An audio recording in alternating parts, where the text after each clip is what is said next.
డిస్కషన్లు నడుస్తున్నాయి. సరే, కాంగ్రెస్ పార్టీ దీని మీద చిత్తశుద్ధితో ఉంది, అందుకే కులగణన చేసింది, అసెంబ్లీలో తీర్మానం చేశాము, దాన్ని గవర్నర్ కు పంపించాము, కేంద్రానికి పంపించాము అని చెప్తున్నారు.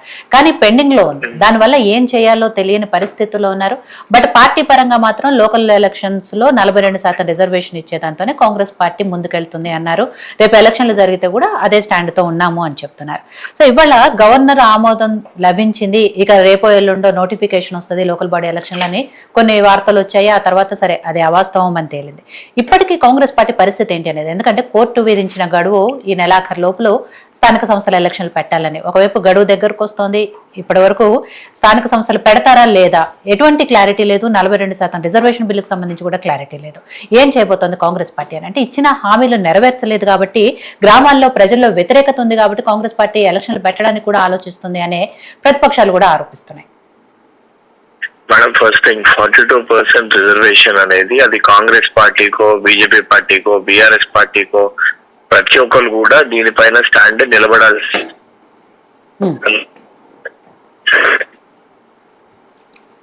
హలో వెంకట్ గారు. హలో వెంకట్ గారు, వినబడుతుందా? వినబడుతుంది, చెప్పండి. ఇది కేవలము కాంగ్రెస్ పార్టీ 42% ఇస్తా అని చెప్పింది, దానికోసము భారతీయ జనతా పార్టీగా మేము అడ్డుకుంటాము, లేదా బీఆర్ఎస్ పార్టీ మేము దానికి పాజిటివ్ గా మేము మాట్లాడము అనే విధంగా వివరిస్తే రేపు పొద్దున యావత్ బీసీ సమాజానికి వాళ్ళు ద్రోహులు లెక్క నిలబడాల్సిన పరిస్థితి ఏర్పడుతుంది.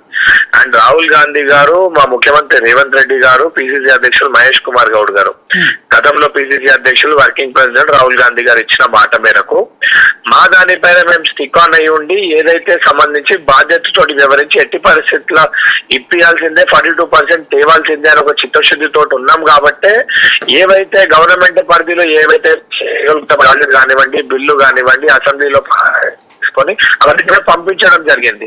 తప్పనిసరిగా కోర్టు పరిధిలో కూడా న్యాయపరంగా కూడా మాకున్న సమస్య లేదు, ప్రభుత్వానికి ఉన్న సమస్యలు దీని గురించి ఎందుకు అవసరం అని కూడా దానికి సంబంధించిన సర్వే చేసి దాన్ని కూడా న్యాయ వ్యవస్థ ముందు పెట్టడం జరుగుతుంది.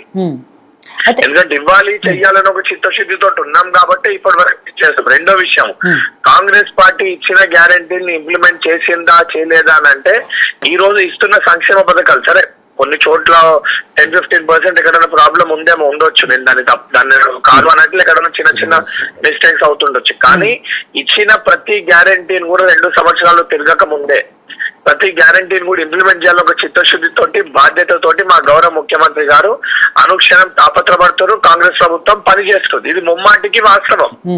అండ్ తప్పనిసరిగా మేము ఏదైతే పెండింగ్ లో ఉన్న ఇంకా ఆ మిస్టేక్స్ ని కూడా అన్ని కంప్లీట్ చేసుకొని ప్రతి హామీని కూడా మేము ఏదైతే ఇచ్చినామో హామీని కూడా నిలబెట్టుకునే ప్రయత్నం కాంగ్రెస్ పార్టీ, కాంగ్రెస్ ప్రభుత్వం చేస్తుంది. కానీ ఇక్కడ కాంగ్రెస్ పార్టీ చేసిన కులగణనలో 42% రిజర్వేషన్ లో మీరు తీసుకొచ్చిన లెక్కలు ఏవైతే ఉన్నాయో వాటిలో ముస్లింలోని కొన్ని వర్గాలను దాంతో చేర్చడం వల్లే అసలు బీసీలకు అన్యాయం జరుగుతుంది. కాబట్టి ఇప్పుడు ప్రతిసారి రాజకీయం చేయనీకి హిందూ ముస్లింలు అని చెప్పి భారతీయ జనతా పార్టీకి ఇది ఒక అలవాటు లెక్క మారిపోయింది. ఇప్పుడు గతంలో ఏదైతే ఉన్న బీసీ లెక్కలు ఏవైతే దాంట్లో కూడా బీసీ ముస్లింస్ ఉన్నారు కదా. మరి భారతీయ జనతా పార్టీ ఈ రోజు ముస్లింస్ విషయం ఏదైతే వాళ్ళు మాట్లాడుతుండ్రో, మరి ఏదో వాళ్ళు దేశవ్యాప్తంగా చేస్తామన్న వాళ్ళ లెక్కలేదో కులగన్న దేశవ్యాప్తంగా కూడా చెయ్యొచ్చు కదా. ఇచ్చే చిత్తశుద్ధి వాళ్ళకి లేక దాన్ని ఆపే ప్రయత్నంలో భాగంగా ఏది పడుతుంది వాళ్ళు మాట్లాడుతున్నారు. ఈరోజు భారతీయ జనతా పార్టీకి తెలంగాణ రాష్ట్రంలో 8 మంది ఎంపీలని ప్రజలు ఇక్కడ ఓట్లేసి గెలిపించారండి. 2 కేంద్ర మంత్రులుగా ఉన్నారు. అందులో ఒక బీసీ బిడ్డ కేంద్ర హోంశాఖ మంత్రిగా ఉన్నాడు. వారిపైన బాధ్యత లేదా? ఇప్పియాల్సిన బాధ్యత లేదా?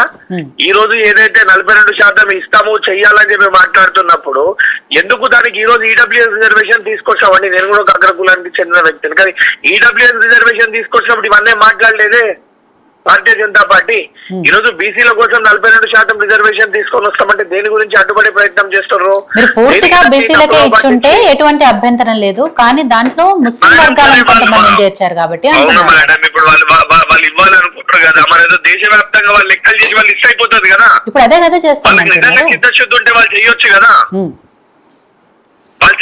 మరి పార్లమెంట్ లో మొన్న దాన్ని ప్రవేశపెట్టలేదే. మరి వాళ్ళ చిత్తశుద్ధి ఎక్కడుంది?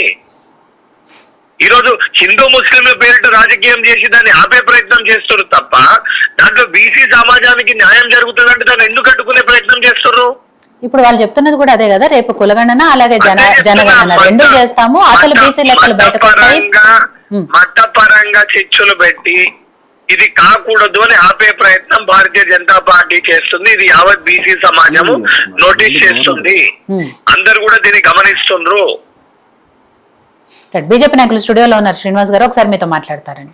శ్రీనివాస్ అన్న నమస్తే అన్న. వెంకటన్న నమస్తే అన్న. ఇప్పుడు మా వాదన ఏందనంటే, ఇప్పుడు బిల్లు పాస్ అవుతుందా పాస్ గా తర్వాత విషయం అన్న. మీరు టికెట్లు ఇవ్వండి అన్న, టికెట్లు ఇచ్చి ఎలక్షన్ పెట్టుండి. ఇప్పుడు తర్వాత విషయం, మీకు టికెట్లు ఇవ్వంగా వద్దన్నారు, బీసీ క్యాండిడేట్లను పెట్టుండి అన్న. ఓసీలో అంతా కూడా బీసీలను పెట్టుర్రి, ఎవరు వద్దంటారు కదా. ఇప్పుడు అట్లా అన్న నేనేమంటున్నా అంటే దానికి దీనికి సంబంధం లేదు కదా. అదే ఇంకోటి, ఇప్పుడు గవర్నర్ మీరెవరితోటైతే మాట్లాడిపిస్తుండ్రో మేము బీసీలకు ఇస్తామా ఇయ్యమా మా ప్రాధాన్యత ఏందో చాలా స్పష్టంగా మా పార్టీ అధ్యక్షుని మేము చేసి చూపించినాము. మేము ఇతర పార్టీల లెక్క ప్రతిపక్ష నాయకులని వాళ్ళ పార్టీ ఎల్ఓపీ లీడర్లని అందరూ అగ్రకులానికి చెందిన వ్యక్తులను మేము పెట్టుకోలేదు. సరే మా చిత్తశుద్ధి ఏ రకంగా ఉందో అనేది ఈ రోజు యావత్ బీసీ సమాజం గమనిస్తుంది. ఈ రోజు మంత్రివర్గంలో కూడా ఏ రకంగా అవకాశం కల్పించడం కూడా బీసీ సమాజం చూస్తుంది. ఈ రోజు ఎస్సీలకు కూడా పెద్దపీట ఏ రకంగా వేసినాం కూడా ఎస్సీ వర్గం కూడా చూస్తుంది. ఇవన్నీ చూసి ఈ రోజు భారతీయ జనతా పార్టీ మీరు టికెట్లు కేటాయించండి, టికెట్లు ఇవ్వండి అని అంటే, ఏదైతే చట్టపరంగా వాళ్ళకిచ్చి మేమివ్వడం కాదు, ప్రతి పార్టీ కూడా తప్పనిసరిగా 42% బీసీలకు ఇవ్వాల్సిందే అని ఒక చిత్తశుద్ధితోటి కాంగ్రెస్ ప్రభుత్వం, రాహుల్ గాంధీ గారు, రేవంత్ రెడ్డి గారు పనిచేస్తుండ్రు. మేము ఎట్లా ఇస్తాం, మేము ఇవ్వడం కాదు, తప్పనిసరిగా అక్కడ నిలబెట్టాలి, వాళ్ళకి అవకాశం ఇవ్వాలి, వాళ్ళే నిలబడాలి అనే ఒక వారికి ప్రాధాన్యత కల్పించడానికి మేము కొట్లాడుతున్నాం, మేము కష్టపడుతున్నాము, ఇచ్చే ప్రయత్నం చేస్తున్నాము. పార్టీ పరంగా ఉత్తమేం ఇవ్వాలంటే అది మేము ఎట్లా ఇస్తామండి. కానీ ఆ రకంగా ఆ చట్టమే రావాలి, వాళ్ళకి రిజర్వేషన్ రావాలి అనే దానిపైన ఈ రోజు పోరాటం ఇదంతా కూడా. అండ్ నేను ఎవరిని కూడా తప్పు పడతలేను, ఇది కేవలము కాంగ్రెస్ పార్టీకో భారతీయ జనతా పార్టీకో లేదా ఇతర పార్టీలకి సంబంధించిన అంశం కాదు. ఇది ఏదైతే మన భారతదేశ వ్యాప్తంగా కానీ తెలంగాణ రాష్ట్రంలో ఉన్న బీసీ ఏదైతే ఆ కులానికి సంబంధించిన వారికి ప్రాధాన్యత రావాలి, వాళ్ళు కూడా ముందుకు రావాలన్న ఉద్దేశంతో తీసుకున్న ఒక నిర్ణయము. అందరూ బీసీ నాయకులు కూడా కులాలకి పార్టీలకు అతీతంగా అన్ని కులాల వారు కూడా దీన్ని సమర్థించి దీన్ని స్వాగతించి దీనికోసము పార్టీలకు అతీతంగా ప్రయత్నించాలి. గతంలో ఏ రకంగా తమిళనాడులో అందరూ పార్టీలు ఏకమై పోరాటం చేస్తున్నారు తమిళనాడు ఇష్యూ సమస్యల పైన, ఆ రకంగానే తెలంగాణ వాళ్ళందరూ కూడా పోరాటం చేసి లేదా మాట్లాడి ఒప్పించి ఇప్పించే ప్రయత్నం చేయాలనేది నా విజ్ఞప్తి. బీసీల మీద నిజంగా చిత్తశుద్ధి ఉంటే ముఖ్యమంత్రిని బీసీని చేయొచ్చు కదా కాంగ్రెస్ పార్టీ అంటారు. మేడం మేము ఆల్రెడీ మా పార్టీ అధ్యక్షుని చేసినాము. ముఖ్యమంత్రి గారి కంటే ముందు కూడా ఫస్ట్ ప్రయారిటీ పార్టీ అధ్యక్షుడు చేతుల మీదగానే నిర్ణయాలన్నీ జరుగుతాయి. ఈ రోజు మా పార్టీ అధ్యక్షుడు మహేష్ కుమార్ గౌడ్ గారు ఒక బీసీ బిడ్డ. ఈ రోజు మీరనే బీఆర్ఎస్ పార్టీ అధ్యక్షులు ఎవరు, భారతీయ జనతా పార్టీ అధ్యక్షులు ఎవరు, వాళ్ళు ఎల్ఓపీ లీడర్లు ఎవరు గమనిస్తే మీకు అర్థమవుతుంది. గతంలో ఒక బీసీ బిడ్డను తీసి ఏ కులానికి చెందిన వ్యక్తిని పార్టీ అధ్యక్షుని ఏ పార్టీ చేసిందో ప్రజలు గమనించిండ్రు. గమనించిన అంశాలు మాట్లాడితే వాళ్ళు వేరే ఇష్యూస్ గురించి మేము అది చేసాం ఇది చేసామని మాట్లాడతారు. కానీ ఇక్కడ జరిగిన విషయాలు చాలా క్లియర్ గా కనబడుతున్నాయి. అండ్ నేను కూడా చెప్తున్నా, ఇది పార్టీలని పక్కన పెట్టి అందరం కూడా ఏకదాటిపైకి వచ్చి బీసీల పక్షాన నిలబడాల్సిన సమయం అని చెప్పి విజ్ఞప్తి చేస్తున్నా. ఫైనల్ గా ఒక విషయం చెప్పండి వెంకట్ గారు, ఏవైతే చిక్కుముళ్ళు ఉన్నాయో బీసీ రిజర్వేషన్లకు సంబంధించి, తద్వారా స్థానిక సంస్థల ఎలక్షన్లకు సంబంధించి, ఈ చిక్కుముళ్ళన్నీ వీడి ఎప్పుడు ఎలక్షన్లకు వెళ్లే ఆలోచనలో ఉంది కాంగ్రెస్ పార్టీ?